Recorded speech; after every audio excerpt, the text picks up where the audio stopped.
लोलुपता पर निबंध। लोलुपता, बदलता दृष्टिकोण और आधुनिक समाज में इसका स्थान।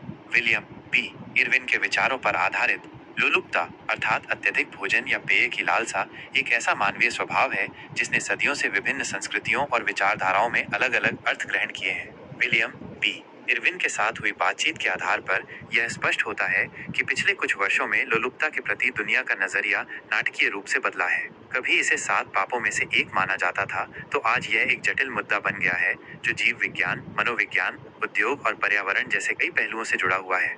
पश्चिमी दुनिया में लगभग 500 साल पहले चर्च का गहरा प्रभाव था और लोलुपता को एक गंभीर पाप माना जाता था जिसके लिए मृत्यु के बाद दंड का प्रावधान था। उस समय भोजन की कमी एक आम बात थी, इसलिए अत्यधिक भोजन करना न केवल अनैतिक बल्कि अवास्तविक भी था। वहीं पूर्वी दर्शन, विशेष रूप से बुद्ध के विचारों में भोजन के प्रति एक संतुलित दृष्टिकोण अपनाने की बात कही गई है, न बहुत अधिक और न बहुत कम। अफ्रीका के सवाना में भोजन की अनिश्चितता के कारण लोगों में जब भी अवसर मिलता था, आवश्यकता से अधिक खाने की प्रवृत्ति विकसित हुई, जो एक प्रकार की जीवित रहने की रणनीति थी। आज स्थिति बिल्कुल बदल चुकी है। विकसित देशों में और विकासशील देशों के शहरी क्षेत्रों में भी भोजन आसानी से उपलब्ध है। हम अपनी इच्छा और आवश्यकता अनुसार भोजन प्राप्त कर सकते हैं। इसके बावजूद लोलुपता एक समस्या बनी हुई है, खासकर अत्यधिक प्रसंस्कृत खाद्य पदार्थों के सेवन के कारण। कम आय वाले लोग भी सस्ते और आसानी से उपलब्ध उच्च कैलोरी वाले खाद्य पदार्थों के प्रति आकर्षित होते हैं, जिससे क्षणिक आनंद तो मिलता है लेकिन दीर्घकालिक स्वास्थ्य समस्याएं पैदा होती हैं। इरविन का मानना है कि हम भोजन के चंगुल में फंस गए हैं जो हमें ऐसे काम करने के लिए प्रेरित कर रहा है जो हमारे लिए अच्छा नहीं है। लोलुपता के प्रति हमारे नजरिए में इस बदलाव में खाद्य उद्योग की एक महत्वपूर्ण भूमिका है। इरविन का मानना है कि यह उद्योग लोगों की लोलुपता से भारी मुनाफा कमाता है। वे ऐसे उत्पाद बनाते हैं जिनमें चीनी और वसा की मात्रा अधिक होती है, जो लोगों को उन्हें बार बार खाने के लिए प्रेरित करती है। बचपन का उदाहरण देते हुए इरविन एक ऐसे सीरियल का उल्लेख करते हैं जो कैंडी की तरह मीठा और कुरकुरा था और जिसे उन्होंने एक ही सप्ताहांत में पूरा खा लिया था। निर्माताओं का तर्क हो सकता है कि जब तक लोग उनके उत्पाद खरीद रहे हैं, वे उन्हें लुभाने के लिए हर संभव प्रयास करेंगे। स्वस्थ भोजन विकल्पों के मामले में निर्माताओं के पास ऐसे आकर्षक तरीके उपलब्ध नहीं है, क्योंकि वे गाजर में चीनी और वसा मिलाकर उसे अधिक आकर्षक नहीं बना सकते। इसका परिणाम ये होता है कि लोगों का वजन बढ़ता जाता है।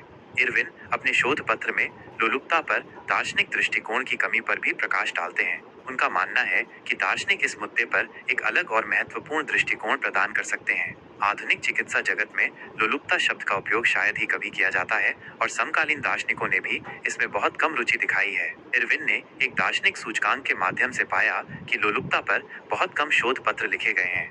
उनका तर्क है कि किसी भी चीज को अपने जीवन पर नियंत्रण करने देना उचित नहीं है, चाहे वो भय हो, यौन इच्छा हो या भोजन या नशीले पदार्थों की लालसा हो। शास्त्रीय दर्शन में भी भोजन के दुरुपयोग और गलत कारणों से अत्यधिक भोजन करने के खतरों पर जोर दिया गया है, जिसे आत्मनियंत्रण खोना माना जाता है। लालच और लोलुपता के बीच समानताएं होते हुए भी इरविन इन दोनों को अलग अवधारणाएं मानते हैं। लालच में आमतौर पर भौतिक संसाधनों का अधिग्रहण शामिल होता है, अक्सर सत्ता और सामाजिक प्रभुत्व के उद्देश्य से। ये एक मनोसामाजिक घटना है। वहीं लोलुपता मुख्य रूप से भोजन और पेय से संबंधित है और इसे अधिक हद तक एक जैव रासायनिक घटना माना जा सकता है। एक लोलुप व्यक्ति लालची हो सकता है, लेकिन जरूरी नहीं कि हर लालची व्यक्ति पेटू हो। ऊर्जा लोलुपता की अवधारणा भी सामने आई है, जो आवश्यकता से अधिक ऊर्जा का उपयोग करने वाले लोगों का वर्णन करती है। इरविन भोजन और ऊर्जा के लोलुपों के बीच कुछ समानताएं और अंतर बताते हैं। भोजन के लोभी जहां अपने स्वास्थ्य को नुकसान पहुंचाते हैं, वहीं ऊर्जा के लोभी जलवायु परिवर्तन में योगदान देकर पर्यावरण को नुकसान पहुंचाते हैं। भोजन के लोभी को पहले अच्छा महसूस हो सकता है, लेकिन बाद में वजन बढ़ने पर बुरा लगता है। ऊर्जा लोलुपता में बड़े कार्बन पदचिह्न वाली कार में घूमना किसी व्यक्ति को आनंद दे सकता है और उसकी पहचान का हिस्सा बन सकता है, जिससे इसे संबोधित करना अधिक जटिल हो जाता है। इरविन का मानना है कि लोलुपता ने मनुष्यों की विकासवादी सफलता में महत्वपूर्ण भूमिका निभाई है। जानवरों में भी तीव्र भूख देखी जाती है, क्योंकि कैलोरी तक पहुंच अक्सर जीवित रहने के लिए एक सीमित कारक होती है। इसलिए भोजन की तलाश और उपभोग करने की निरंतर इच्छा कई जानवरों में स्वाभाविक है। हमारा चयापचय भी अतिरिक्त कैलोरी को वसा के रूप में संग्रहित करने के लिए विकसित हुआ है, जो हमारे पूर्वजों की दावत और अकाल वाली जीवन शैली का परिणाम है। यह विचार कि कम शारीरिक गतिविधि मोटापे की महामारी के लिए मुख्य रूप से जिम्मेदार है, अब मान्य नहीं है। अध्ययनों से पता चला है कि अकेले शारीरिक गतिविधि वजन कम करने का प्रभावी तरीका नहीं है और ये मोटापे का खराब संकेतक है। आहार दोनों मामलों में एक बेहतर संकेतक है। कई लोगों के लिए कम से कम शुरुआत में केवल आहार परिवर्तन के माध्यम से वजन कम करना आसान होता है। इरविन मानते हैं कि मोटापे की बढ़ती दरों में लोलुपता एक महत्वपूर्ण भूमिका निभाती है, क्योंकि मनुष्यों में कैलोरी युक्त खाद्य पदार्थों के लिए एक स्वाभाविक भूख होती है। हमारा व्यवहार मस्तिष्क के रसायन विज्ञान द्वारा नियंत्रित होता है। जब हम किसी प्रेरक को संतुष्ट करते हैं, तो हमारे मस्तिष्क के रिवॉर्ड सेंटर में डोपामिन नामक रसायन निकलता है, जो उस व्यवहार को मजबूत करता है और हमें उसे दोहराने के लिए प्रशिक्षित करता है। अकेलेपन के कारण डोपामिन का स्तर कम होने वाले व्यक्तियों में उत्तेजना की तलाश में अधिक खाने की प्रवृत्ति विकसित हो सकती है, जो मनोवैज्ञानिक राहत प्रदान करती है। यही कारण है कि मनोवैज्ञानिक मानते हैं कि लगातार अधिक खाने के पीछे अक्सर अंतर्निहित मनोवैज्ञानिक समस्याएं होती हैं, जिन्हें परामर्श के माध्यम से संबोधित किया जाना चाहिए।